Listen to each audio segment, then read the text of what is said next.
স্বাগত নিউজ 24 রাত 10টা সংবাদে। পুরো সংবাদের সঙ্গে রয়েছে আমরা দুজন, আমি ফারনেস জুই এবং আমি তামিমুর রহমান তন্ময়। এতক্ষণ দেখছিলেন সংবাদ শিরোনাম, এবারে বিস্তারিত। দ্রব্যমূল্যে লাগামহীন ঊর্ধ্বগতিতে কেবলই বাড়ছে দীর্ঘশ্বাস। জীবন চালাতে গলদঘর্ম অবস্থা নিম্নবিত্ত থেকে মধ্যবিত্ত সবার। যদিও খোদ বাণিজ্য মন্ত্রণালয় বলছে আপাতত কোনো সুখবর মিলছে না নিত্যপণ্যের বাজারে। তাদের আশঙ্কা আরো অন্তত 1 মাস ঊর্ধ্বমুখী থাকবে পেঁয়াজের বাজার। স্বস্তি আসবে না চিনি কিংবা তেলের ক্ষেত্রেও। আর পরিস্থিতি সামলাতে পেঁয়াজ আমদানির শুল্ক প্রত্যাহার, নিরবিচ্ছিন্ন সরবরাহ ও বাজার মনিটরিং জোরদার সহ নানা পরিকল্পনার কথাও জানিয়েছেন তারা। আরো জানাচ্ছেন সজল দাস। কদিন ধরেই আগুন নিত্যপণ্যের বাজারে, যাতে নাভিশ্বাস সাধারণ ক্রেতাদের। পেঁয়াজ, চিনি, তেল থেকে শুরু করে সবজি, মাছ ও মাংস সহ প্রায় সবকিছুর দাম হু হু করে বাড়ছে। বলা হচ্ছে হঠাৎ করে 1 মাসের ব্যবধানে পণ্যের এমন মূল্যবৃদ্ধি নিকট অতীতে হয়নি। কেন এই অবস্থা? করণীয় কি? এসব প্রশ্নের উত্তর খুঁজতেই রোববার বাণিজ্য মন্ত্রণালয়ের সভাকক্ষে এই বৈঠক। মন্ত্রীর ভার্চুয়াল অংশগ্রহণে বৈঠকে অংশ নেন ব্যবসায়ী নেতা, টিসিবি, ভোক্তা অধিকার ও মন্ত্রণালয়ের ঊর্ধ্বতন কর্মকর্তারা। বৈঠক শেষে বাণিজ্য সচিব জানান, পেঁয়াজের বাজার বাড়তি থাকবে আরও অন্তত 1 মাস।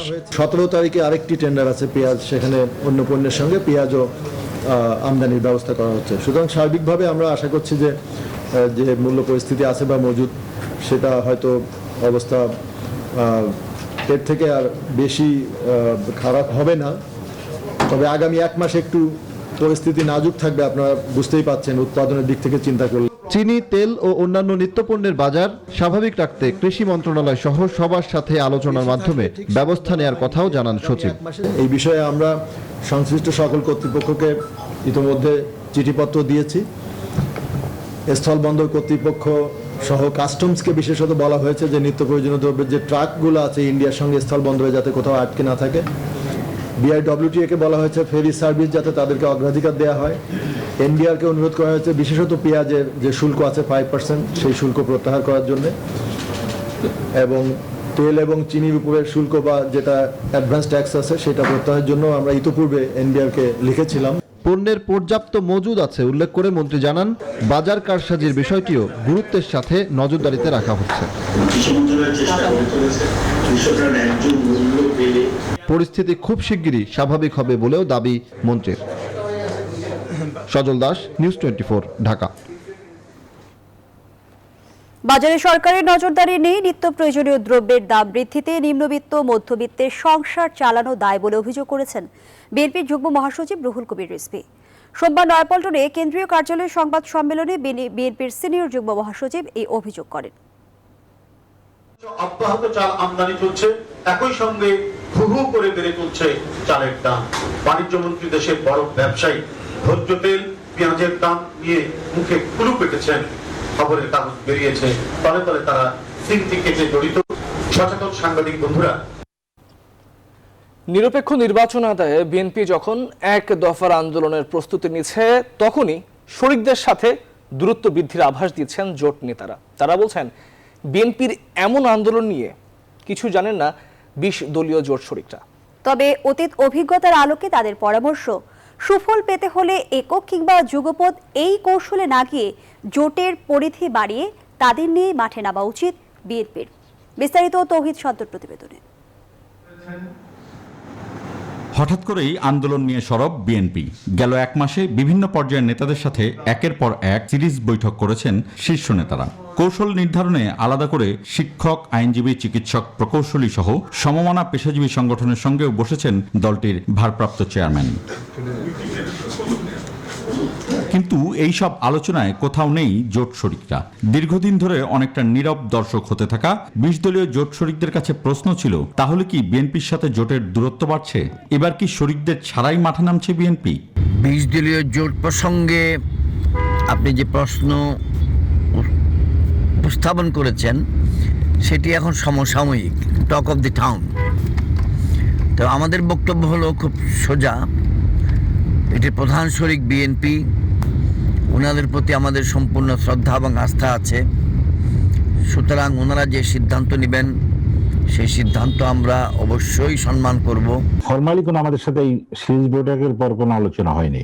2018 সালে নির্বাচনের পর বিরোধী দলের জোটের সাথে একবার মাত্র মিটিং হয়েছিল। তাদের দাবি 20 দলীয় জোট এখনো সক্রিয়, ভবিষ্যতে সব সিদ্ধান্ত তাই জোটগতভাবেই নেওয়া হবে। যুগপৎ আন্দোলনে আমরা কেন যাব? আমরা তো 20 দলের একটা জোটই আছে। জোট যদি না থাকতো তাহলে যুগপৎ আন্দোলন হতো। আমরা চাইবো যে জোটের মাধ্যমেই আন্দোলনটা হোক। যে কোনো রাজনৈতিক আন্দোলনে সম্মিলিত প্রচেষ্টা, ঐক্যবদ্ধ প্রচেষ্টা অগ্রাধিকার পায়, সাফল্যের সম্ভাবনা বেশি থাকে। তবে বিএনপির মাঠ পর্যায়ের নেতারা বলছেন, কৌশল যাই হোক, আন্দোলনের মূল দায়িত্ব থাকতে হবে বিএনপির হাতেই। তৌহিদ শান্ত, নিউজ 24, ঢাকা। আওয়ামী লীগে অনুপ্রবেশকারী দুর্নীতিবাজ ও সন্ত্রাসীদের ঠেকাতে এবার এক সুরে কথা বললেন কেন্দ্রীয় নেতারা। সকল পর্যায়ের কমিটি গঠনের ক্ষেত্রে অনুপ্রবেশকারীদের চিহ্নিত করে দল থেকে বের করার নির্দেশ দেওয়া হয়েছে বলেও জানিয়েছেন তারা। প্রথমবারের মতো ঢাকা উত্তর জেলা আওয়ামী লীগের ইউনিট সম্মেলনে সোমবার তারা এই সব কথা বলেন। তৌফিক মাহমুদ মুন্না জানাচ্ছেন বিস্তারিত। ঢাকা মহানগর উত্তর আওয়ামী লীগের আয়োজনে এই প্রথম ইউনিট সম্মেলন অনুষ্ঠিত হয়। শুরুতে জাতীয় পতাকা উত্তোলন এবং জাতীয় সঙ্গীতের মাধ্যমে সম্মেলনের আনুষ্ঠানিকতা শুরু করেন আওয়ামী লীগের সাধারণ সম্পাদক ওবায়দুল কাদের সহ দায়িত্বপ্রাপ্ত নেতারা। সম্মেলনে ঢাকা বিভাগের দায়িত্বপ্রাপ্ত সাংগঠনিক সম্পাদক মির্জা আজম বলেন, সব থেকে বড় ইউনিট ঢাকা উত্তর এবং ঢাকা জেলা, তাদের আজ পর্যন্ত কোনো নিজেদের দলীয় কার্যালয় নেই। বাংলাদেশে 78টি সাংগঠনিক জেলা রয়েছে আওয়ামী লীগের, এর মধ্যে মাত্র 2টি জেলা আছে যে জেলা দুইটির আওয়ামী লীগের নিজস্ব কোনো অফিস নেই।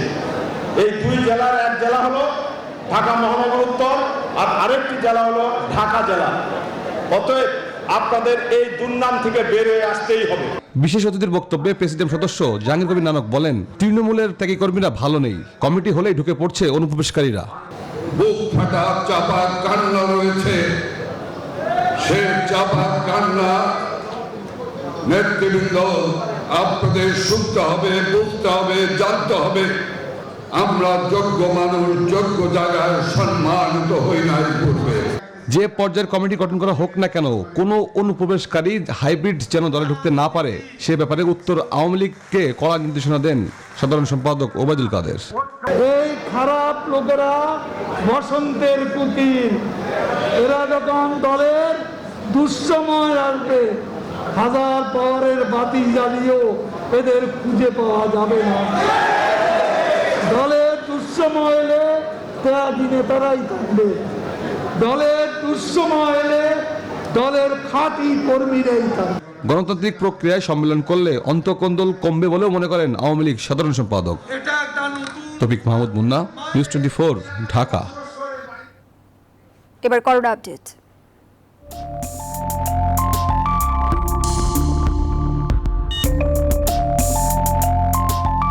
কাপটা ভালো করে ধুয়ে এক কাপটা।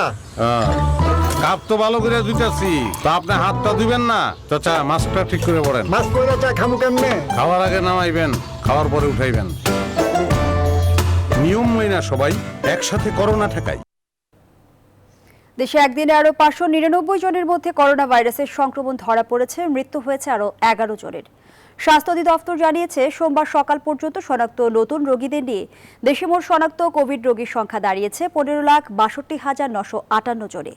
তাদের মধ্যে 27,699 জনের প্রাণ কেড়ে নিয়েছে করোনা ভাইরাস। শনিবারই 5 মাস পর শনাক্ত রোগীর সংখ্যা 500 নিচে নেমে এসেছিল। দুদিন পর আবার তা 500 ছাড়ালো। যে 11 জন গত একদিনে মারা গেছেন, তাদের মধ্যে 9 জনই নারী। দেশে পর্যন্ত যারা কোভিডে মারা গেছেন তাদের 64% পুরুষ হলেও করোনা ভাইরাসের ডেল্টা ধরনের প্রাদুর্ভাবের পর নারীদের মৃত্যু হার বেড়েছে।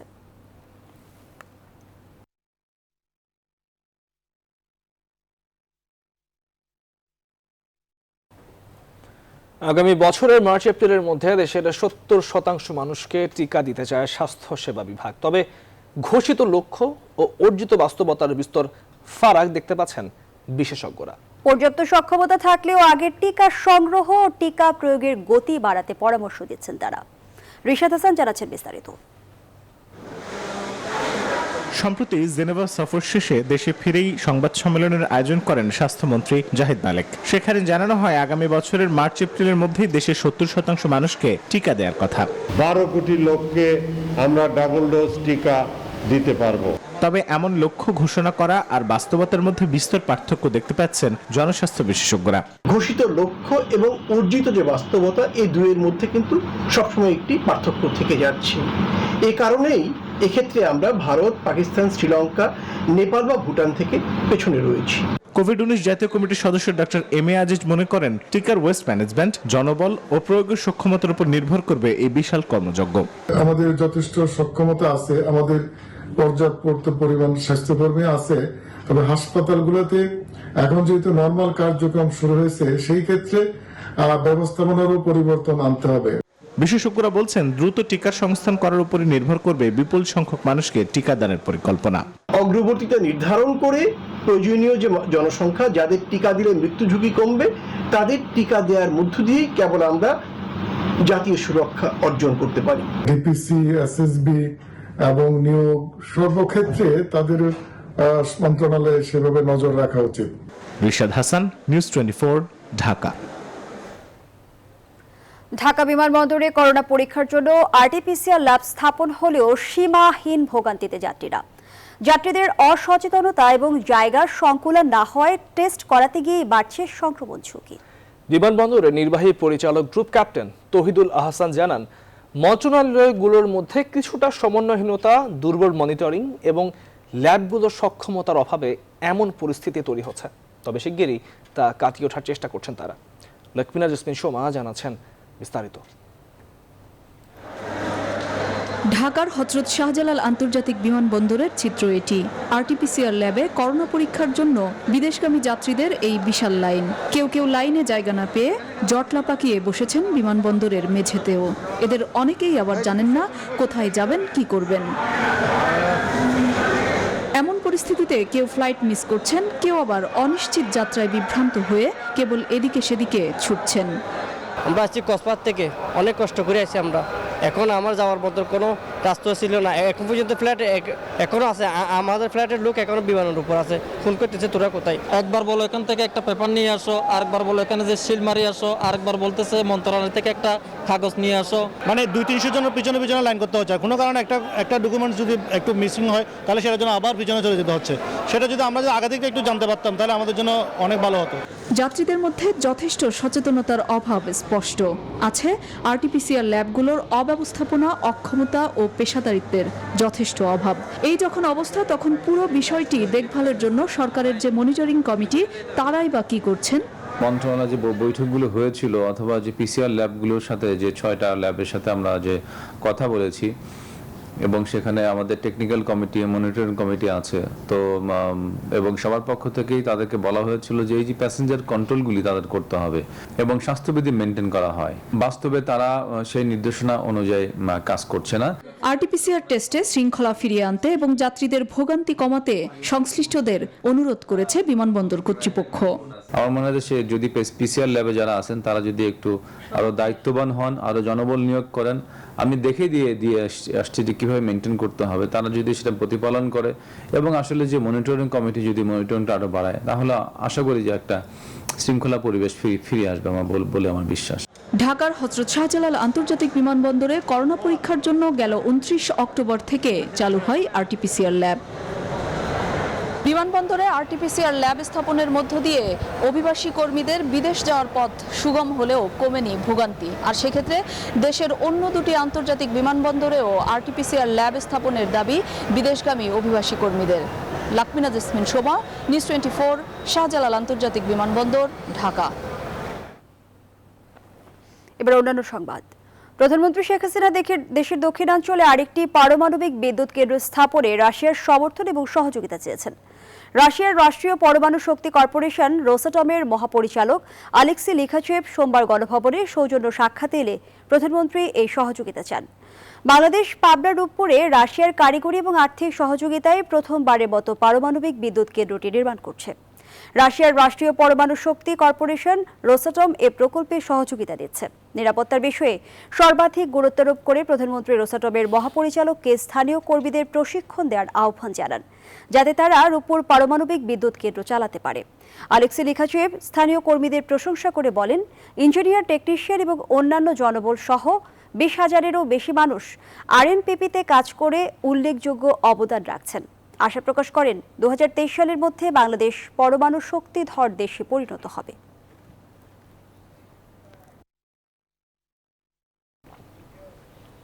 বাংলাদেশে দ্বিতীয় পারমাণবিক বিদ্যুৎ কেন্দ্র নির্মাণের সাথে যুক্ত হতে আগ্রহী দক্ষিণ কোরিয়া। বাংলাদেশে নিযুক্ত দক্ষিণ কোরিয়ার রাষ্ট্রদূত লি জ্যাং কেউন সোমবার সোনারগাঁয়ে ঢাকার কূটনৈতিক সাংবাদিকদের সংগঠন ডিকাপ সদস্যদের কাছেই আগ্রহের কথা জানান।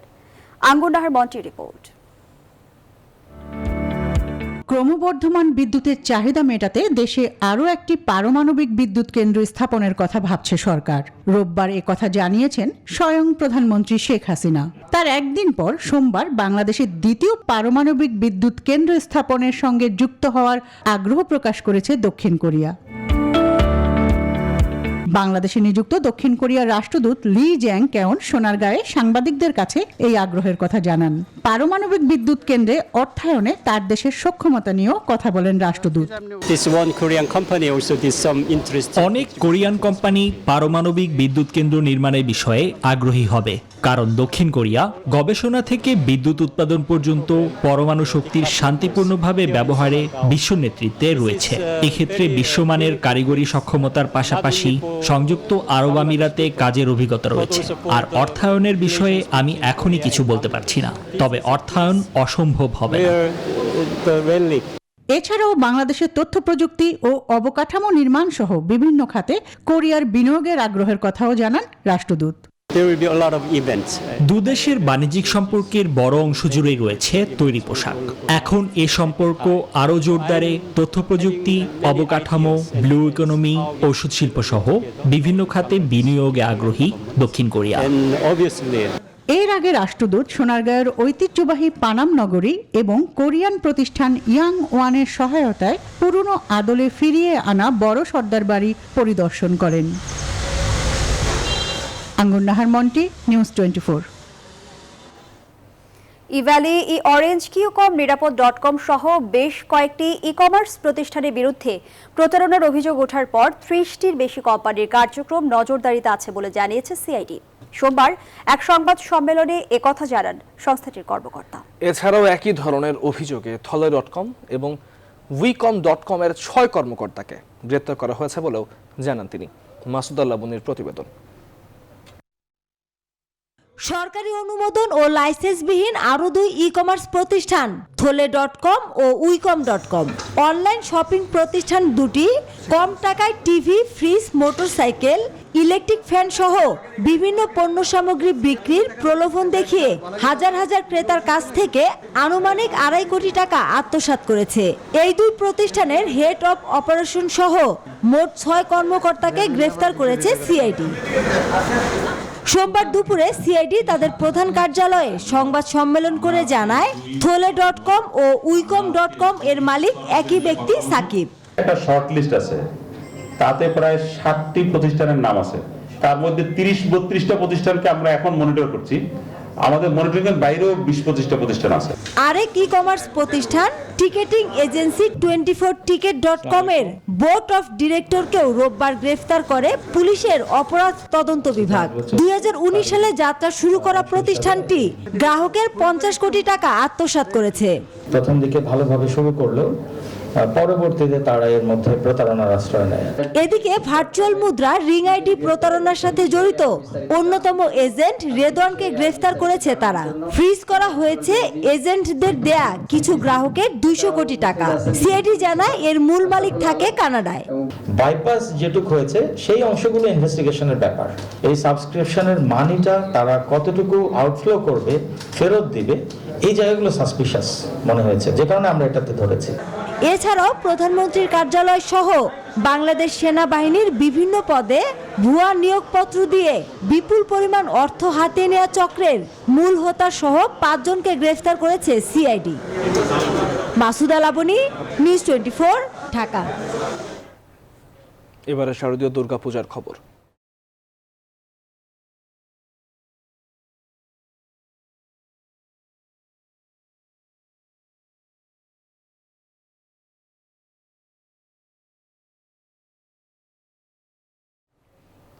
শারদীয় দুর্গোৎসবের আজ মহাষষ্ঠী।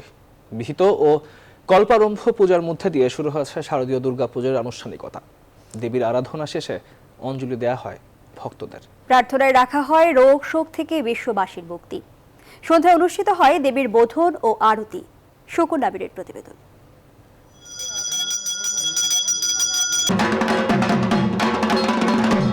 মণ্ডপে মণ্ডপে সাজ সাজ রব বাজছে শারদীয় দুর্গোৎসবের ঢাক।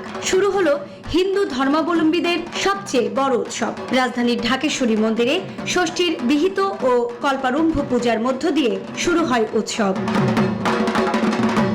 ষোড়শ উপাচারে আরাধনা করা হয় দেবী দুর্গার। পূজা অর্চনা শেষে এদিনের মাহাত্ম্য বর্ণনা করেন পুরোহিত। জানান করোনা থেকে মুক্তির প্রার্থনার কথাও। বিল্লতলায় সায়ংকালে সন্ধ্যাকালে বোধন এবং আমন্ত্রণ দিবস আমন্ত্রণ জানানো হয়, দেবী স্বাগতম সুস্বাগতম, এবং তোমার আগমনে আমাদের পৃথিবীর সমস্ত দুঃখ দুর্দশা দুরারোগ্য ব্যাধি থেকে মুক্তি হয়। দেবীর আরাধনা শেষে অঞ্জলি দেয়া হয় ভক্তদের। দুর্গার কাছে তারা চেয়েছেন রোগ শোক থেকে বিশ্ববাসীর মুক্তি। ষষ্ঠীর মাধ্যমে আমরা বোধন পূজার মধ্য দিয়ে দেবী দুর্গার আরাধনা শুরু করলাম। ঘট বসালাম, সন্ধ্যাবেলা এখানে দেবী মূর্তির উপস্থাপন হবে। সন্তানের মঙ্গলের জন্য মায়েরা বিশেষভাবে আজকের এই ব্রতটা পালন করে থাকি। স্বামী সন্তান সহ সকলের মঙ্গল কামনা করি। মা যেন পৃথিবীকে সমস্ত রোগ শোক মুক্ত করে, আমরা যেন করোনা মুক্ত পৃথিবী হই। সরকারি বিধি যে স্বাস্থ্যবিধি মেনে চলার যে নির্দেশনা বাংলাদেশ পূজা পরিষদ 18টি দফা দিয়েছে এবং মহানগর সার্বজনীন পূজা কমিটি আমরা 22টি দফা দিয়েছি। সেই দফার মাধ্যমে আমরা মনে করি যে স্বাস্থ্যবিধি সম্পূর্ণভাবে মেনে চলে আমরা এই পূজা করছি।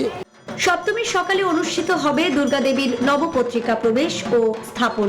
এবার দেবী দুর্গা এসেছেন ঘোড়ায় চড়ে, ফিরবেন দোলায়। শুক্রবার বিজয়া দশমীর দিন বিসর্জনের মধ্য দিয়ে শেষ হবে শারদীয় দুর্গাপূজার আয়োজন। সুকন্যা আমির, নিউজ 24, ঢাকা। হিন্দু ধর্মাবলম্বীদের শারদীয় দুর্গা উৎসবকে কেন্দ্র করে ভারতের ঘোজাডাঙ্গা স্থলবন্দরে সরকারি কর্মকর্তা কর্মচারী সিএনডিএফ অ্যাসোসিয়েশনের সদস্যদের মাঝে মিষ্টি বিতরণ করেছে সাতক্ষীরা জেলা পুলিশ। সোমবার দুপুরে ভোমরা স্থলবন্দরের 0 পয়েন্টে সাতক্ষীরা জেলা পুলিশের পক্ষ থেকে শারদীয় শুভেচ্ছা ও এই মিষ্টি বিতরণ করা হয়। এর মধ্য দিয়ে দুই বাংলার সম্প্রীতি সেতু বন্ধন আরও দৃঢ় হয়েছে বলেও মনে করেন তারা।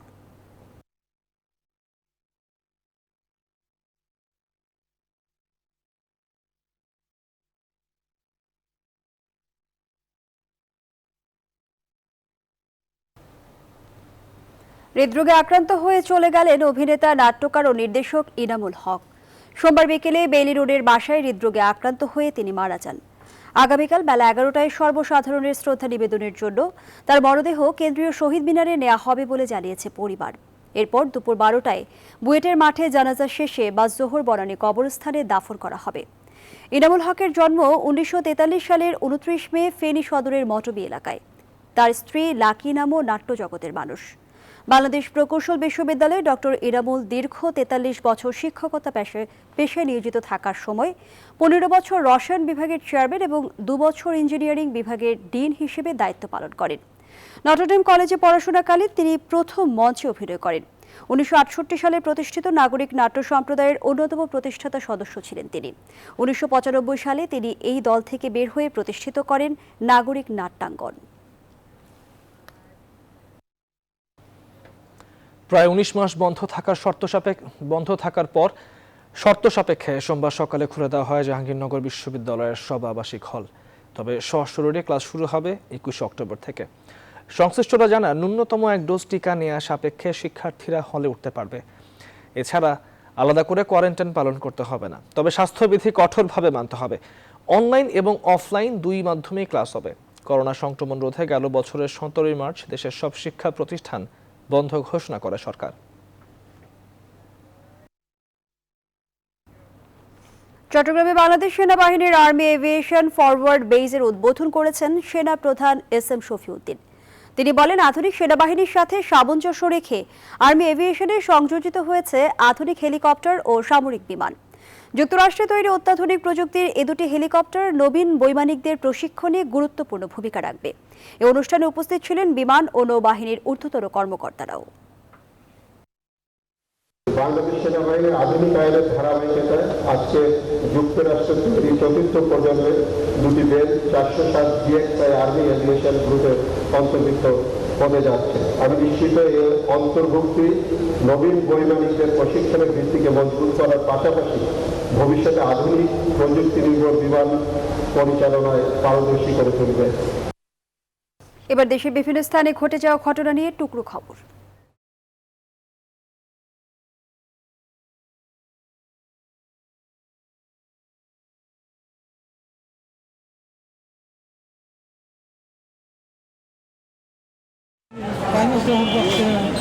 শেরপুরে শিশু ধর্ষণ মামলায় আহমদ আলী নামে এক ব্যক্তিকে যাবজ্জীবন কারাদণ্ড ও 20,000 টাকা অর্থদণ্ড, অনাদায়ে আরও 6 মাসের কারাদণ্ড দিয়েছে নারী ও শিশু নির্যাতন দমন ট্রাইব্যুনাল।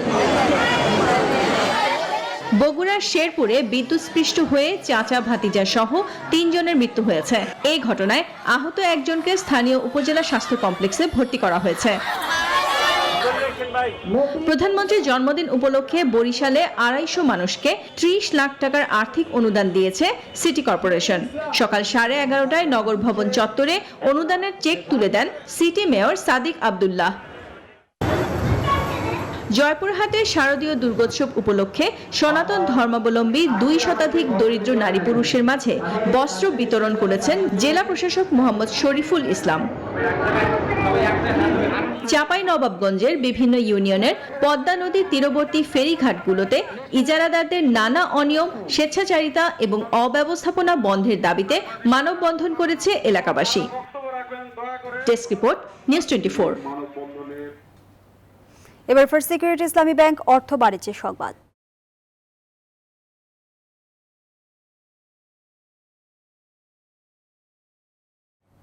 দেশের রপ্তানিমুখী শিল্প উন্নয়নের যে প্রচেষ্টা, তাতে ওয়ালটন নেতৃস্থানীয় ভূমিকা পালন করছে বলে মন্তব্য করেছেন পরিকল্পনা প্রতিমন্ত্রী ডক্টর শামসুল আলম। সোমবার গাজীপুরের চন্দ্রায় ওয়ালটন কারখানা পরিদর্শনকালে তিনি আরও বলেন, সরকারি কেনাকাটায় দেশীয় শিল্প যাতে অগ্রাধিকার পায় সেজন্য পিপিআর রুলস আপডেট করা হবে। দেশীয় প্রযুক্তিপণ্য উৎপাদন শিল্পের অগ্রগতি পর্যবেক্ষণের উদ্দেশ্যে তিনি ওয়ালটন কারখানা পরিদর্শনে যান। প্রতিমন্ত্রীকে সেখানে ফুল দিয়ে শ্রদ্ধা জানান ওয়ালটন হাইটেক ইন্ডাস্ট্রিজ লিমিটেডের ম্যানেজিং ডিরেক্টর ও প্রধান নির্বাহী কর্মকর্তা গোলাম মুর্শিদ এবং পরিচালক সাবিহা জারিন অরুণা। আর উপস্থিত ছিলেন গাজীপুরের অতিরিক্ত জেলা প্রশাসক আবুল কালাম, ওয়ালটন হাইটেক ইন্ডাস্ট্রিজের ডিএমডি হুমায়ুন কবির ও আলমগীর আলম সরকার সহ ওয়ালটনের কর্মকর্তারা। এবার আন্তর্জাতিক প্রসঙ্গ। শ্রমবাজার নিয়ে গবেষণা এবং অর্থনীতির গবেষণায় নতুন কৌশল আবিষ্কারের স্বীকৃতি স্বরূপ চলতি বছর নোবেল পুরস্কার পেলেন 3 মার্কিন অর্থনীতিবিদ। তারা হলেন ডেভিড কার্ট, জশুয়া ডি অ্যাগ্রেস্ট এবং গুইডো ডব্লিউ ইম্বালস। সোমবার এই বিজয়ীদের নাম ঘোষণা করা হয়। দ্য নোবেল ইনস্টিটিউট জানায়, শ্রমবাজার এবং প্রাকৃতিক পরীক্ষা নিরীক্ষা থেকে কী ধরনের কার্যকারণ নিরূপণ করা যায় তার সন্ধান দিয়েছেন বিজ্ঞানীরা। শ্রমবাজারে ন্যূনতম মজুরি, অভিবাসন ও শিক্ষার কী প্রভাব পড়ে ডেভিড কার্ট তা দেখিয়েছেন তার গবেষণায়। এর আগে গেল সোমবার চিকিৎসা শাস্ত্রে নোবেল বিজয়ীর নাম ঘোষণার মধ্য দিয়ে শুরু হয় এবছরের নোবেল বিজয়ীদের নাম ঘোষণা। এরপর ক্রমান্বয়ে রসায়ন, সাহিত্য, শান্তি এবং সবশেষ অর্থনীতির 6 শাখায় বিজয়ীদের নাম ঘোষণা করা হলো। এবারে নিউজ 24 স্পোর্টস। টি-20 বিশ্বকাপের আগে আইসিসি আয়োজিত 2টি প্রস্তুতিমূলক ম্যাচের প্রথমটিতে কাল শ্রীলঙ্কার মুখোমুখি হচ্ছে বাংলাদেশ। আবুধাবির শেখ জায়েদ স্টেডিয়ামে ম্যাচটি শুরু হবে বাংলাদেশ সময় রাত 8টায়। শ্রীলঙ্কার বিপক্ষে প্রস্তুতিমূলক ম্যাচটি খেলতে গতকাল রাতে আবুধাবিতে পৌঁছায় বাংলাদেশ দল। আজ ম্যাচের ভেন্যু আবুধাবির শেখ জায়েদ স্টেডিয়ামে বাংলাদেশ সময় বিকেল 4টা থেকে 7টা পর্যন্ত অনুশীলন করে মাহমুদুল্লাহ রিয়াদের দল। ওমানে থাকতে একটি প্রস্তুতিমূলক ম্যাচ খেলেছিল বাংলাদেশ। প্রতিপক্ষ ছিল ওমান এ দল। দুই ওপেনার মোহাম্মদ নাইম ও লিটন দাসের জোড়া হাফ সেঞ্চুরির সাথে উইকেটরক্ষক নুরুল হাসানের ঝড়ো ব্যাটিংয়ে ওমান এ দলকে 7 রানে হারিয়েছিল বাংলাদেশ।